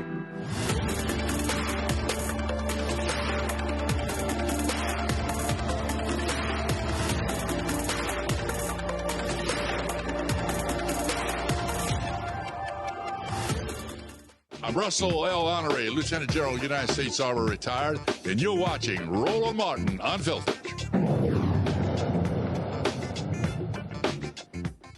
Go, Roland. Folks, the man behind Operation Hope, John Hope Bryant, Of course, I had a chance to catch up with him. He, of course, leads this annual conference, the Hope Global Forums. And so here is our conversation. All right, John, 10th annual Hope Global Forum. Big difference between first year and this year. The big difference? We're no longer selling. I'm no longer trying to convince our people that capitalism can be a force for good for them. They're trying to figure out how much success they can achieve, how much capital they can access, trying to convince people that financial literacy is a serious issue or that free enterprise is an issue for them. That was a real debate for a long time. And I think it's kept black people back. I think that arguing about is the rock round or is a stone solid or is the water wet is wasted a lot of time. We live in a free enterprise democracy. We live in a, you want to be harsh, a capitalist democracy. The country is center slightly right because of business. To not understand that, not to appreciate that, to understand that if you want to distribute money like a socialist, you first have to collect it like a capitalist, that you have a payroll, and that without business, you can't do any of this. That's a memo that I'm shocked that most people just miss completely. And I no longer have to have that conversation. Well, the reason I'm not shocked is because if your energy is spent on trying to attain civil rights, voting rights, fair enough, trying to combat police brutality, racism, bias, it's all social. Yeah. It's all social. So for the longest, our black members of Congress, when they went to D.C., they were on the HUD committee. They were on the Social Services Committee. Whereas now what you have is you have a generation, now a second generation, who is saying, no, I don't want to go watch. I don't want a pension. I want to own. Yeah, they're on the banking committee now in Congress, by the way. That's what I'm saying. House and Senate. That's what I'm saying. That now shifts in terms of also House Appropriations Committee. Right. It's a money conversation. Right. So you're 100% right. My second great-grandfather was a freedom fighter. He was in the Civil War. He was a slave, George Young, and Emancipation Proclamation only freed the slaves behind enemy lines. So he went to go fight for freedom even though he didn't have any. So that was social justice. My grandfather was a sharecropper, R.B. Smith.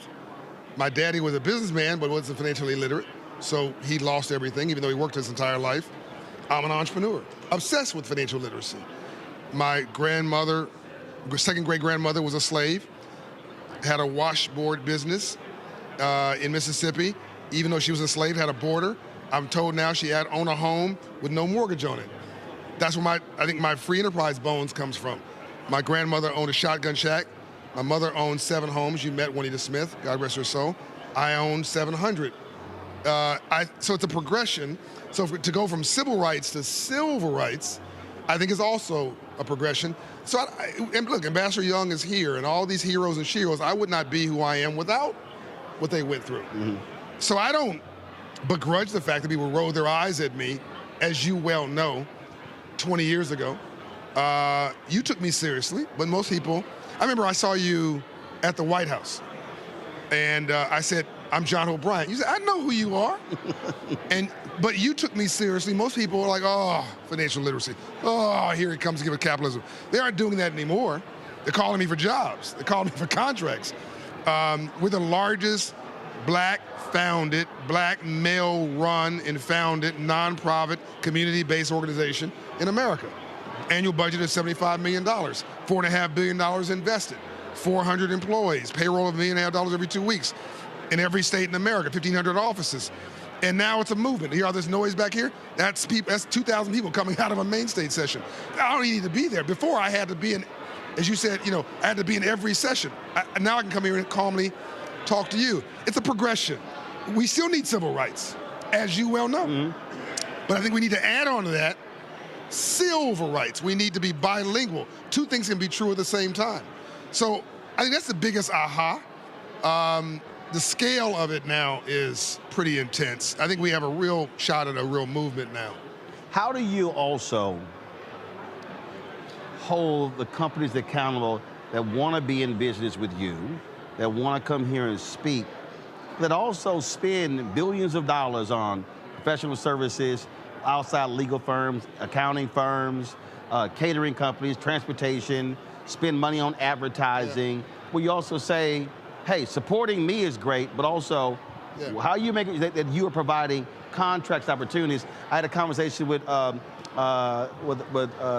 from Truist, and I said, listen, we talk about access to capital. Dante is the highest ranking black man at a big bank on the executive committee running a balance sheet, just so that people know. So I said, Dante Wilson. We talk about access to capital, but for me, having no debt, being profitable, I want access to contracts.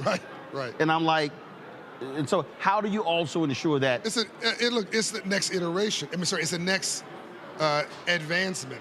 First thing was, I got to get our credit score right. I got to get the banks to allow me to go in, if it's a bank, let me inside of your bank. We're the only nonprofit in the history of America allowed to operate inside of a bank branch. It's not like, oh, there's 20 of them. We're in. And so just to be able to get the government to approve that, we've been doing it for a decade now, and now to have results from that. Right. So I had to produce results. Otherwise, it's just charity. Oh, let's give Johnny some money so it goes away. Now, Wells Fargo's talking about 150 locations. B of A's talking about 100 plus locations. We're at 800 locations at Truist. So I think that was it. Then getting in the corporations into their HR department, like Delta Airlines and UPS doing financial coaching.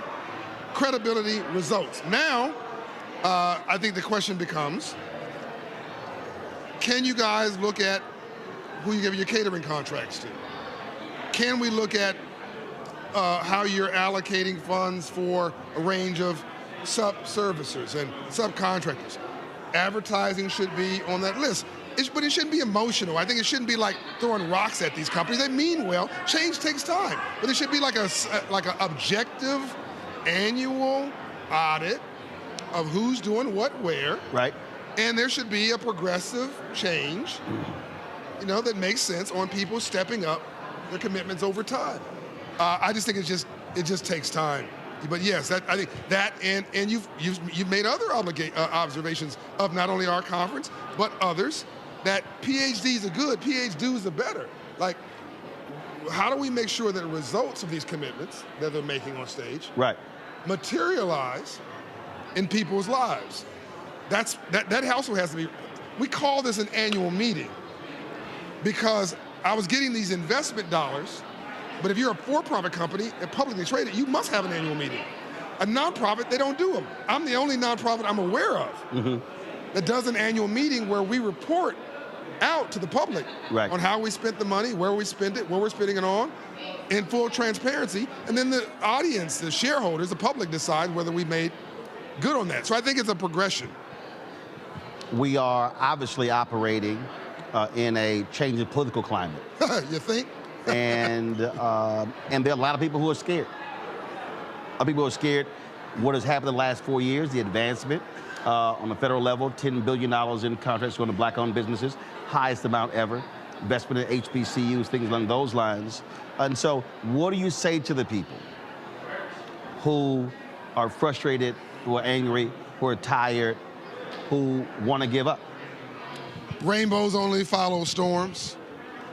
That's not philosophy, that's a scientific fact. You cannot have a rainbow without a storm first. You cannot grow biblical without legitimate suffering. God made us strong. We are resilient. We take no for vitamins. We've been here before. After Dr. King talked to John F. Kennedy and Johnson, softened them up on affirmative action, then he's assassinated. Nixon codifies it, and then gives the benefits to white women.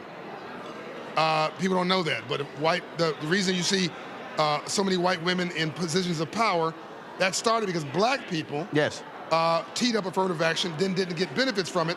In 1972, a woman couldn't get a bank account or a loan. So we actually helped them to get to the executive office. First of all, Title IX, everybody thinks about sports. Title IX doesn't exist without 1964 Civil Rights Act. So we've had pushbacks after the first Reconstruction. People said too much progress. Lincoln promised the right to vote. Booth said that's a bridge too far. You won't live together in your next speech. Freeman's Bank, which you know about, set up, failed. Frederick Douglass was trying to run that. Then you have a pushback on Reconstruction, destroy that for 100 years. Here comes Dr. King. They assassinate him, same month as Lincoln gets assassinated. Then you have Obama, which I think created a response to that. Now you have Biden as a response to that. You had, let's give credit, George Floyd. That was a huge movement of social justice. I think some people didn't like that, too much progress for some. A whole lot. So I'm being kind. You're being real kind. You identify it in your book. Yep. You do a great job, which is a great book. Everybody should get it. I'm just not surprised. I think that I have a book called Love Leadership. People should get my Financial Literacy for All book, but #1, the country. But 5 books ago, Love Leadership, there's two things in the world. There's love and there's fear. And what you don't love, you fear. And then most of our so-called leadership is defined by fear. I think we're in that era again, but we are going to get through this, first of all. We're a democracy. This is not Russia. This is not China. One person just can't say this is the way it's going to be. You have midterm elections. So yes, there's going to be some pain, real pain. But he said, the president-elect, I'm going to fix it. Hold him to it. He said, you're going to do better under him. Hold him to it. Look, this was a transactional economic election. First time I've seen it since the Civil War. People voted, they put their morals, their values, their aside, they voted their economic interests. Black men thought their pocketbooks were going to be enhanced. Let's see what happens. Latino men, white women, it goes on and on and on. Hold them to it. Economically, election's over. One group lost, one group won. The president-elect has said that he's going to make you better off financially. I'm not going to deal with the moral issues, the ethical issues, the stuff I can't get with that he said and he's done. But economically, if he wins, we win. If he fails, we fail. Let's wish him well, economically. Go on about your business. The dog is called the ice cream truck. They got everything. They got every level of government. Mm-hmm. Let them go about their business. Economically wish them well. And if you can benefit by getting contracts and opportunities as they show us what they're going to do, fantastic. And of course, there'll be an audit a year or two in of how well they've done. Right. I don't take this emotional. This is either you're going to do it or you're not going to do it. You're going to succeed or you're going to fail. Earlier you mentioned affirmative action.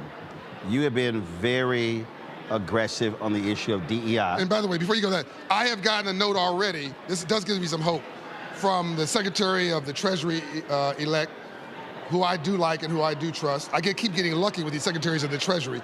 I've gotten a note from others, I won't mention the names, but 3 or 4 other people who I respect who got pending appointments. And I know they're decent people, and they've told me they want to lean in on issues that are important to me. So that gives me some encouragement that there is some opportunity at the cabinet level. Now to your question. You've been very aggressive on the DEI issue.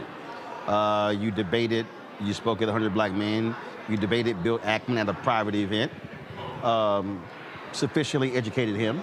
You said it, I didn't. Well, you said in the speech that you did, but I ain't gonna play the video back. But it was so the reason Roland and I going back and forth, this is a private meeting at the Milken Conference. I can't say what happened in the meeting, but I will say that one group had receipts and another group sort of didn't have them. And one group was emotional and one group wasn't. It'll shock you which group was which.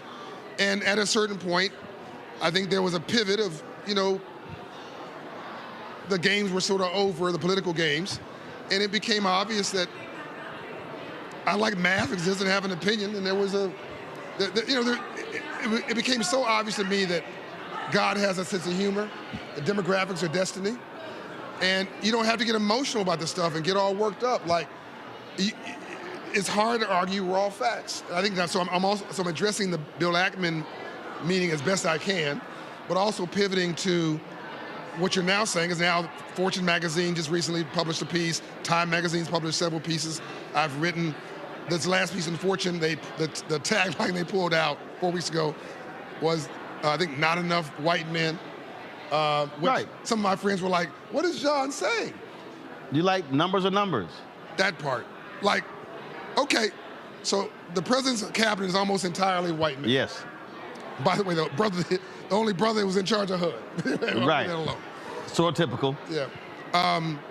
Who played football? But anyway. God bless him. We need HUD. And white men seem to be some uncomfortable with DE&I.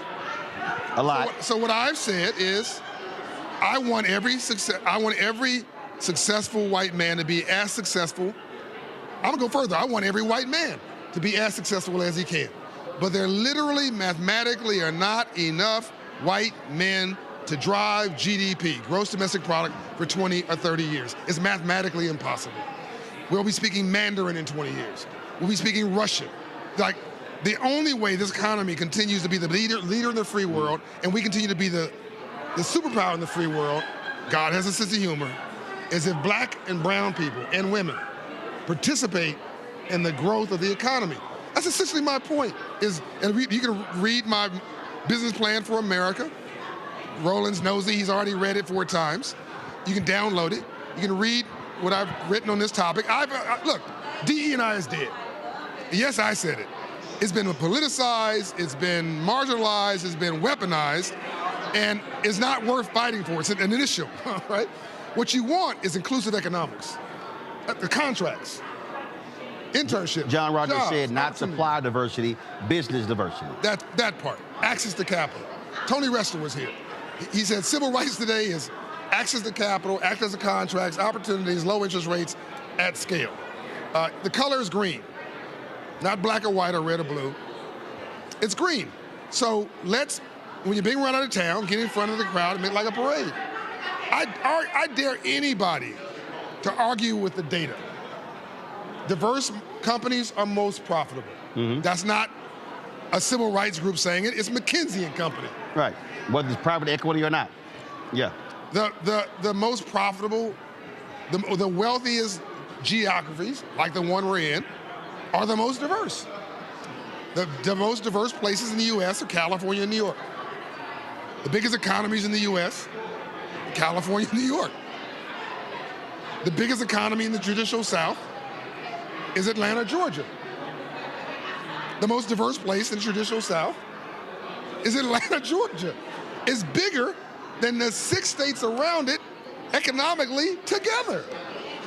You can't make this up. Right.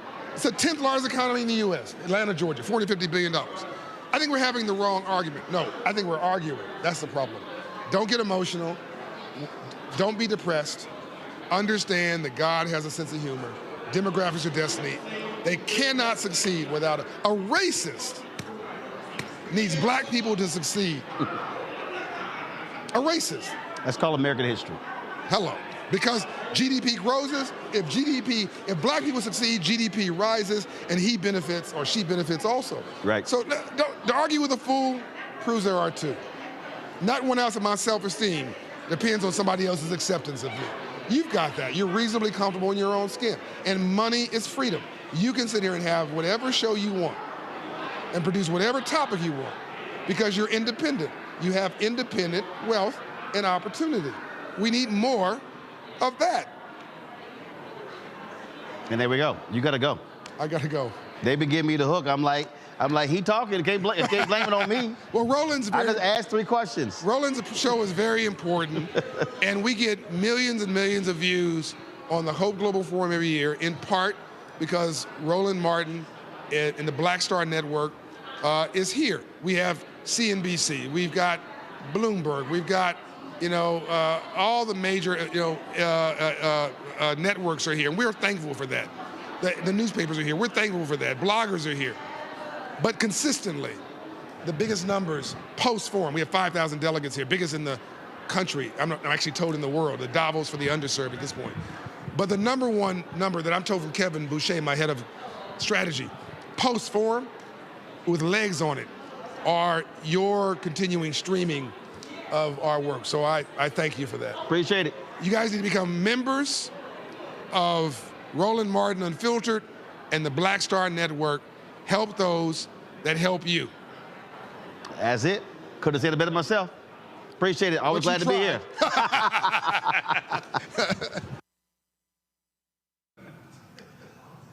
All right, folks, we'll take a quick break and we'll come back to remember Nikki Giovanni. You're watching Roland Martin Unfiltered on the Black Star Network. Now streaming on the Black Star Network.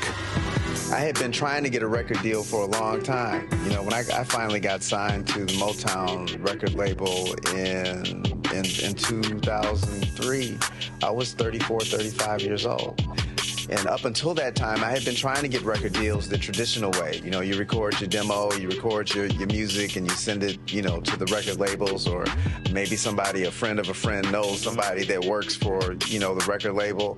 And really, chemistry that was my last-ditch effort at being in the music business. How long have you been trying? I've been trying since I was a teenager. Wow. You know? And you know. And I'm grateful that it didn't. I'm grateful that it happened when it happened, because I wasn't prepared, you know, as a teenager to embrace all that comes with a career in the music industry.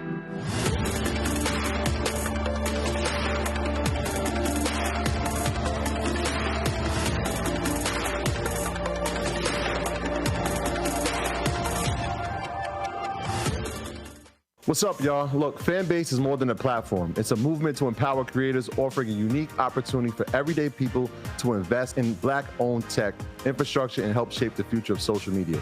Investing in technology is essential for creating long-term wealth and influence in the digital age.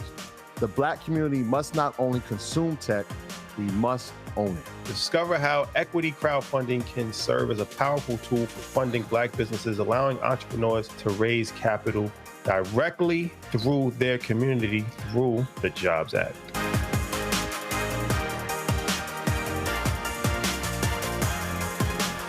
This is Tamala Mann. And this is David Mann. And you're watching Roland Martin Unfiltered.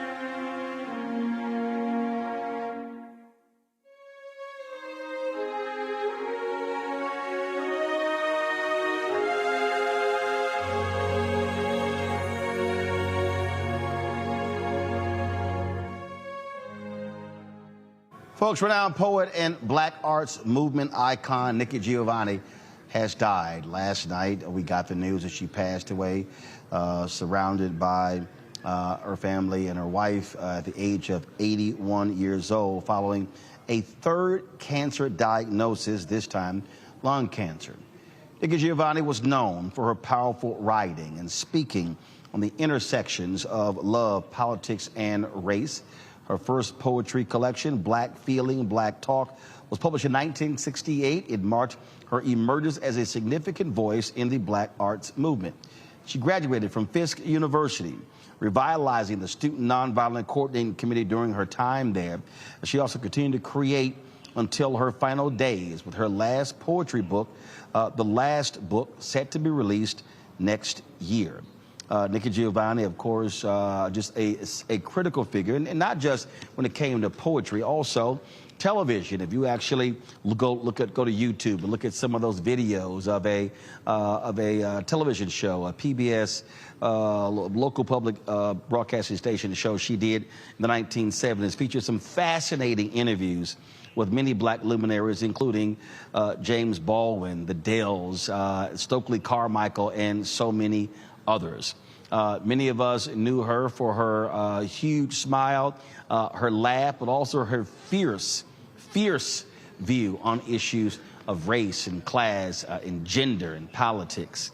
4 years ago, I had an opportunity to interview Nikki Giovanni in our first Black Star Network studios, and we're going to be paying a bigger tribute to her on our show on Thursday. Tomorrow, I'm actually out speaking in Detroit, and so we wanted to really give her a proper homegoing, and so we'll do that on Thursday, and we'll re-air that interview I did with her. But I do want to go to our panel here and get their thoughts and reflections on Nikki Giovanni. I'll start with you, Randy.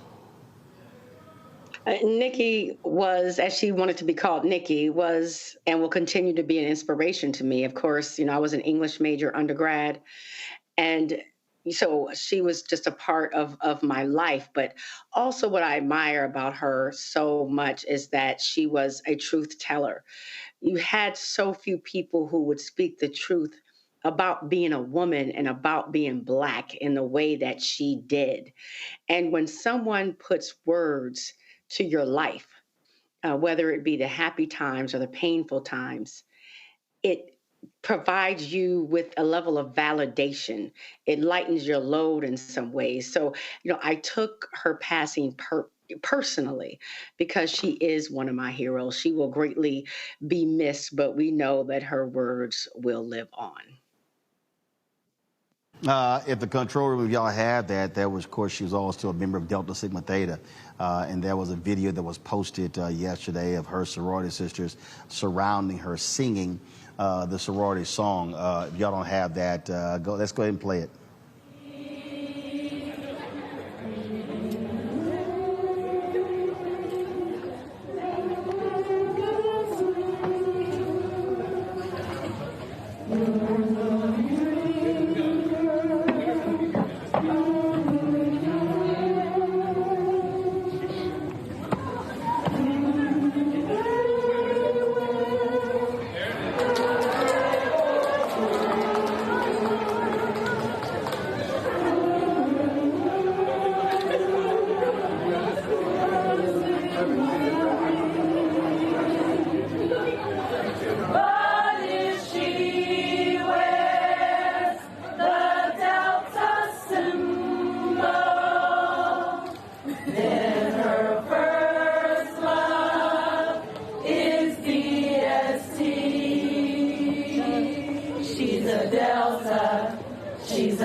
Mustafa, your thoughts, Nikki Giovanni.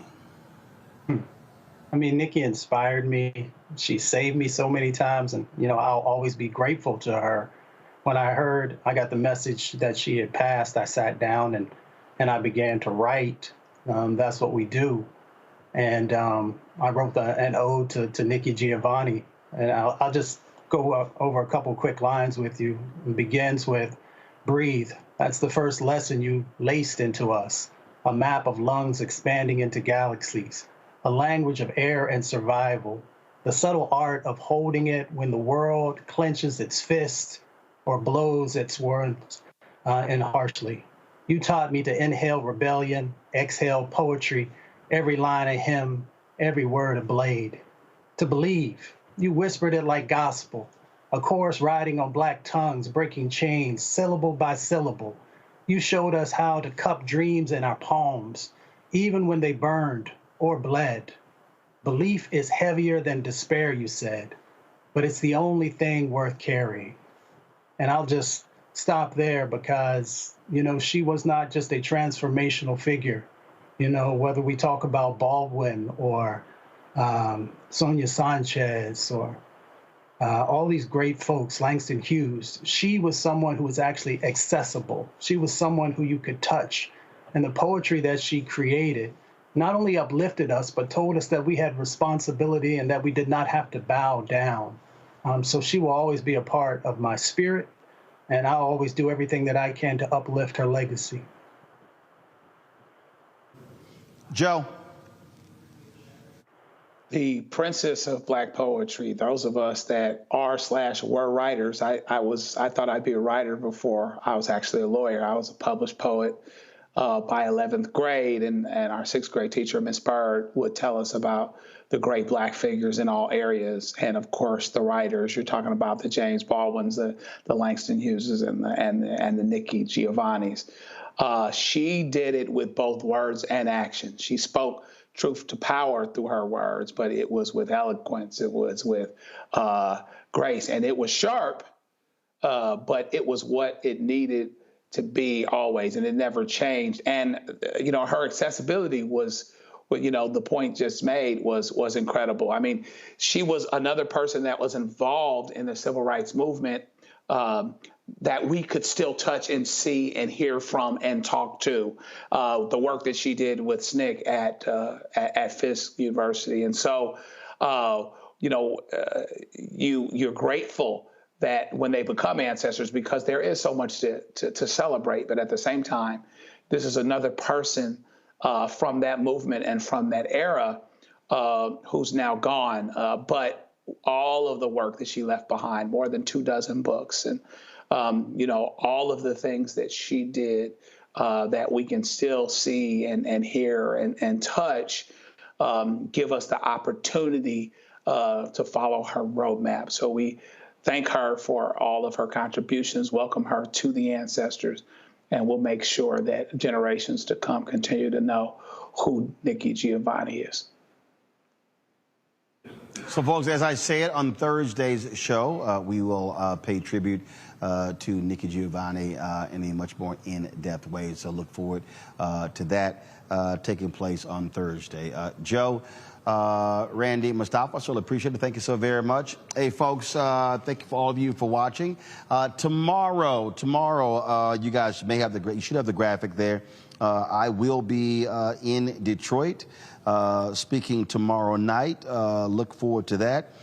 It is the Community Empowerment Speaker Series, Telling Our Story, with Bishop Horace Sheffield. If you're in Detroit, doors open at 5:30. We'll be at the Bridge Center Library, 9928 Grand River Avenue in Detroit. Again, the Bridge Center Library. It's going to be 9928 Grand River Avenue. And RSVP is not required, but it is appreciated. So you can go to www.dabodetroitinc.com/speaker-series/. And so doors open at 5:30. We'll be speaking at 6:15. So looking forward to be in Detroit tomorrow, folks. Don't forget, first of all, then we thank all the folks here. Hope will perform. Now we'll be live streaming tomorrow's events as well. Of course, we streamed yesterday. We streamed today. Tomorrow is the final day, but I'll be on the road tomorrow morning. And so just simply go to our Black Start Network app or go to our YouTube channel as well. Don't forget, you want to support the work that we do. Join our Bring the Fuck fan club. The goal is to get, of course, 20,000 fans contributing on average $50 each a year. That's $4.19 a month, 13 cents a day. If you want to contribute via Cash App, simply use the Stripe QR code. And so you can see it right there on the screen. You can also see in checking money orders the P.O. Box 57196, Washington, D.C., 20037-0196. PayPal is R. Martin Unfiltered. Venmo is RM Unfiltered. Zelle, Roland at RolandSMartin.com. Roland at RolandMartinUnfiltered.com. Download the Black Start Network app, Apple phone, Android phone, Apple TV, Android TV, Roku, Amazon Fire TV, Xbox One, Samsung Smart TV. Be sure to get a copy of my book, White Fear, How the Browning of America is Making White Folks Lose Their Minds. Available at bookstores nationwide. You can also, of course, try them at Chapters, Barnes & Noble, Target, Books A Million. Download the audio version on Audible. Don't forget to get our Roland Martin Unfiltered merchandise. You can actually go to our website, go to blackstarnetwork.com, go to rolandmartinunfiltered.com, or go directly to rolandmartin.creator-spring.com. And so you can get the merchandise there as well. And don't forget, support of Fanbase. Download the app. Also, if you want to get an equity stake in the company, you can invest. Isaac Hayes is continuing his $17 million raise. So far, $3.7 million has been raised. Thursday, we'll be live streaming his Investathon right here on the show. And so pull the graphic back up. If you want to invest, go to startengine.com/fanbase. Startengine.com/fanbase to get more information. Folks, that's it. I'll see y'all. Of course, I'll be back in studio on Thursday, but we'll still be live tomorrow right here on Roland Martin Unfiltered. Y'all take care. Holla! Black Star Network is here. Oh, no punch! I'm real revolutionary right now. Thank you for being the voice of Black America. All momentum we have now, we have to keep this going. The video looks phenomenal. See, this difference between Black Star Network and Black-owned media and something like CNN. You can't be Black-owned media and be scared. It's time to be smart. Bring your eyeballs home. You dig?